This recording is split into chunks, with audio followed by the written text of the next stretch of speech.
Hi, I'm Amy Romeo, and in this video today, I'll be showing you how to make these layered faux leather flamingo and turtle keychains using your Cricut. I'll be using my Cricut Maker today, but you can use any of the current Cricut machines because they all cut faux leather with the standard fine point blade. I have the SVG files for this project in my shop, and I'll leave a link to those for you in just a moment. But first, let's talk about the tools and materials we'll be using. So I like to cut faux leather with the purple strong grip mat. You can also use a very new and sticky green mat if that's what you have. The faux leather that I'm using is some sheets and some scraps. I'll leave links to all of these for you and all of the supplies in the video description. These are from my favorite faux leather supplier, but you can use any faux leather you have on hand. We'll be using some 8mm rivets to secure the center of these keychains, as well as some fabric glue. I like to use Beacon Fabri-Tac. For the rivets, you'll need a hammer. Now I'll use some blue painter's tape also to help me get good cuts. And then we'll use some keychain hardware, some 10mm jump rings, an optional faux suede tassel, and some jewelry making pliers to attach and finish the keychain. So let's go ahead and hop into Cricut Design Space. I'll show you how both of these files look, and we will cut out our mats, and I'll show you how to make these fun projects. Starting with a blank canvas in Cricut Design Space, you'll click on Upload, and then Upload Image, and you'll browse to where the unzipped SVG files for this project have been saved on your device. Now I have the turtle and the keychain as separate files. I'm going to demonstrate how to assemble both of them today, but we're only going to cut the flamingo right now just to avoid any confusion. But just know whether you upload the flamingo or the turtle, they're going to cut in the same way and they're going to be assembled in the same way. So I'll click on the flamingo SVG, click open. You'll see a preview of the keychain shapes. Click continue and then upload. And all of these shapes are going to cut from faux leather. Because they are different colors, they are set up to cut on separate mats, which is fine. So if you want to cut them just the way they are, you can go ahead and click the Make It button. But I want to show you how to recolor these all the same color so that we can cut them at the same time on the same mat. So to do that, while all of your shapes are selected with this box around, I'm just going to click up here on this little question mark, which means there's multiple colors. And I'm just going to click on one color, and that's going to change all of my shapes to one color, and Design Space will put them on the same mat for us. So I'll click the Make It button. We're cutting our materials on a mat. The first thing we always want to do when we're cutting faux leather is toggle the mirror button on, because faux leather cuts in reverse. And then since these shapes are all on the same mat, but we want to cut them from different pieces of faux leather, we need to spend just a moment and move them around our mat so they're in distinct areas, so we can place a piece of faux leather in different areas and then tape them down all around. So I'm just going to drag these little shapes down here. I'm going to drag these shapes away from the edges of the mat a little bit, just kind of giving myself some space because I will be taping these pieces of faux leather down with some blue painter's tape. So that looks pretty good. I'll click continue. And when cutting faux leather, I use the faux leather paper thin setting. If you don't have the setting bookmarked as a favorite like I do, you can click on browse all materials and search for it. Now, if you're using the Explore Air 2 Cricut machine, then you'll need to turn your dial to custom before you can search for and find this setting. So faux leather paper thin, and I always use more pressure. Here's the reminder that we're just using the regular fine point blade that comes with your Cricut machine. And now we're all set. So let's hop back over to my overhead camera. We'll cut out our mat and I'll show you how to glue and assemble these fun keychains. So I have my purple strong grip mat ready to go, and I've trimmed my faux leather in the different patterns and prints down to a piece that's just slightly larger than the shapes that are going to cut. And I figured out these shapes by looking at the mat preview screen in Design Space and just counting out the boxes that my shapes are in the mat preview. And then that tells me how many squares to cut my piece of faux leather. Now we cut these smaller because it helps our material not shift while the blade is cutting through. And that's one really important way to get good cuts when cutting faux leather with a Cricut. So I've got my piece. I'm going to put it pretty side down, right in that spot that I saw it's going to cut in the mat preview screen. And I'm going to do that for all three of these little pieces. And then the second important way to make sure we get good cuts is to tape down our pieces with that blue painter's tape. Now, blue painter's tape It doesn't leave a residue on your mat or on your material, and it can be peeled up after the cut and reused several times. So I highly recommend getting some blue painter's tape if you're going to be cutting faux leather with your Cricut. So my faux leather pieces are taped down on all sides. We have our faux leather paper thin cut setting with more pressure ready to go. So all we need to do is load our mat into the machine and begin the cut.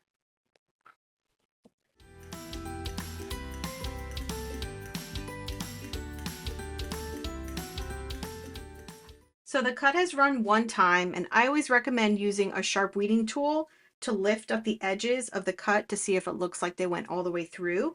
If they didn't, you can rerun your cut as many times as you need to just by pressing the cut button, as long as you haven't unloaded your mat. Once you unload your mat, you're unable to repeat your cut.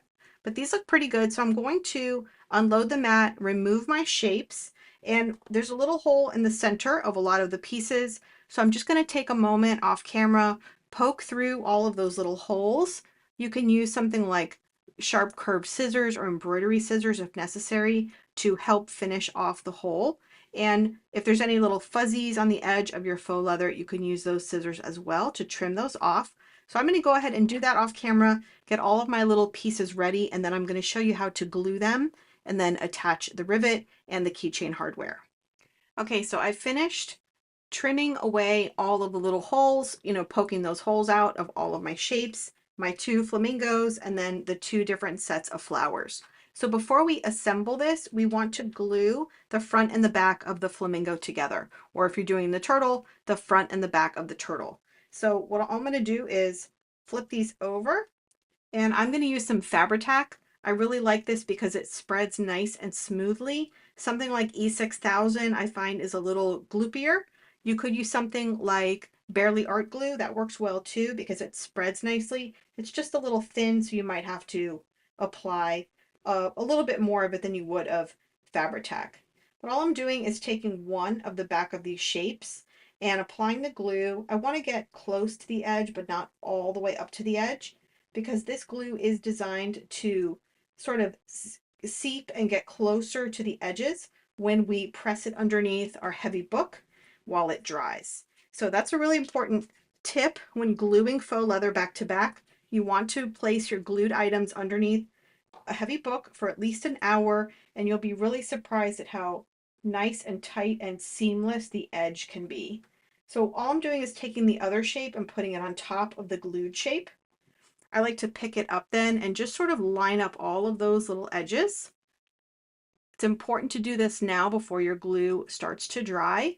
So line up all those edges, and you will see when you look at the edge that they're still separate. You can see the little line there. That's going to go away when we press it under the book. So just get it exactly the way you want it and pop it underneath your book. I like to check it in about 5 minutes just as the glue is starting to seep out of the edges a little. And with the Fabri-Tac, you can very easily wipe it off with your fingers or with a damp paper towel. So while that's drying for at least an hour, I already have my turtle glued. And let me show you how nice that edge glued together. Do you see that? That's the two thicknesses of faux leather glued with that Fabri-Tac and then dried underneath the book. So I think that looks great. So we have this one glued, so now I can go ahead and show you how to use the rivets to attach the layers. So I have my little flower layers here that are going to create the shell of the turtle on both sides. And this design was inspired by a double-sided flower keychain I created for my spring event.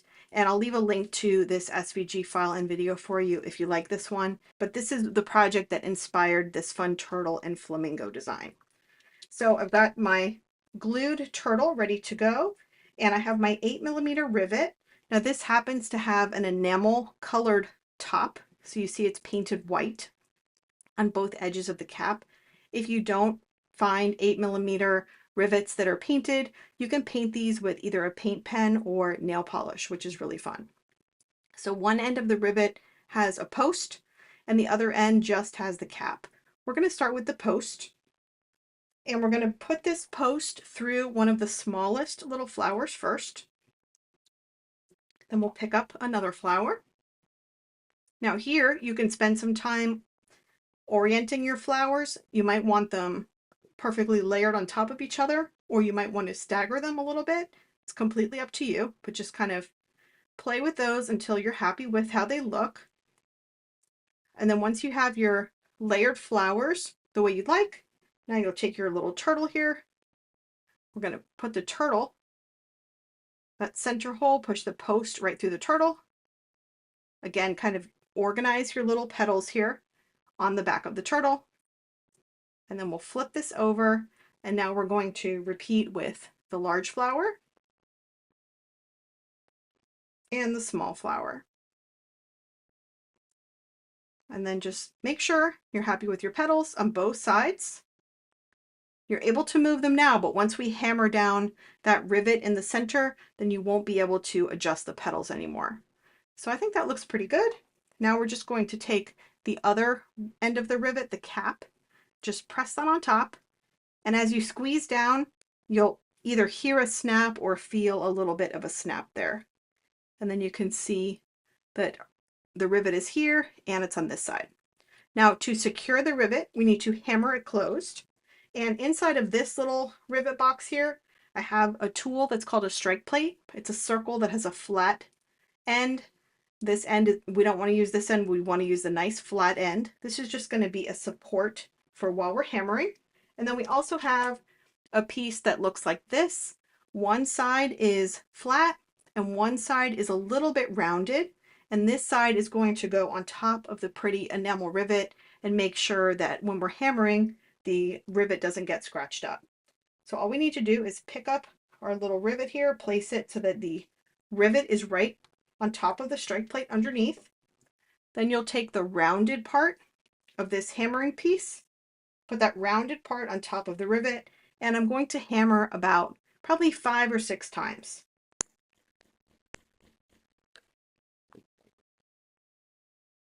There we go. And then when we flattened that rivet down, what's nice about it is it starts to pinch these layers together and the little petals of the flowers start to lift up, which is really fun.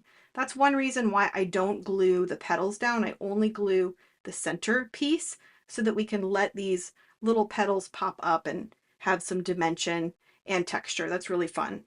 Okay, so last step is to attach our keychain hardware. Very easy to do. All we need is a large jump ring. I like using 10mm jump rings. I'm just going to use my pliers, open up that jump ring, and then I'm going to slide it on the little turtle hole there. And then I'm going to slide it on my keychain. So this is a key ring that has a large lobster claw clasp at the top and then a fun little swivel hook that you can attach a charm or a faux suede tassel. But if you don't want to use these lobster claw charms, you can absolutely do this same process with just a regular key ring. I like the larger size. These are 30mm in size. Again, I'll leave links to all of these for you. But either way, whichever one you use, you're just going to pop on your keyring hardware there and then close it up.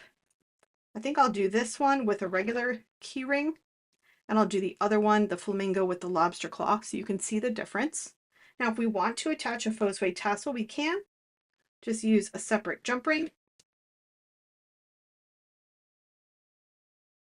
Slide our little tassel on. And then slide that onto the key ring and close that right back up. Isn't that cute? Okay, so I'm just going to go ahead and take a look at my flamingo. I know it's not super dry yet, but I can at least show you the next step. So here you can see that a little bit of the glue is seeping out of the edges. And I mentioned that I do like to check after a few minutes, and this Fabri-Tac just sort of wipes away with your fingers, which I love. So I can spend a little more time doing that, but I do want to show you how we're going to attach the rivet here on the flamingo. So for this one, I've picked a pink rivet. So again, we take the rivet with the post. We're going to pop it through the smaller flower first, then the larger flower. Again, get your petals the way you want them to be. And then we're going to pop this through, push that post through the flamingo body.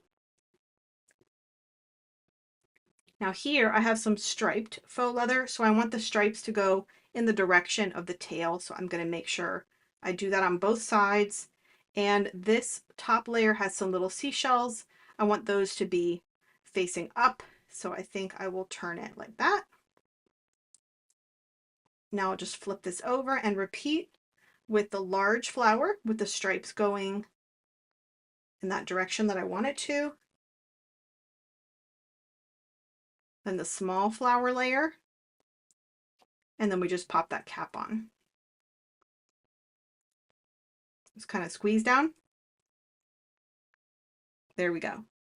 So again, we'll just put this on top of our little strike plate, cover with the rounded part of this tool and hammer.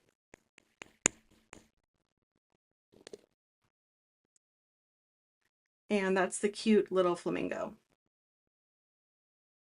So we'll just use our jump rings. Again, 10mm jump rings. This time I'm using a gold finish.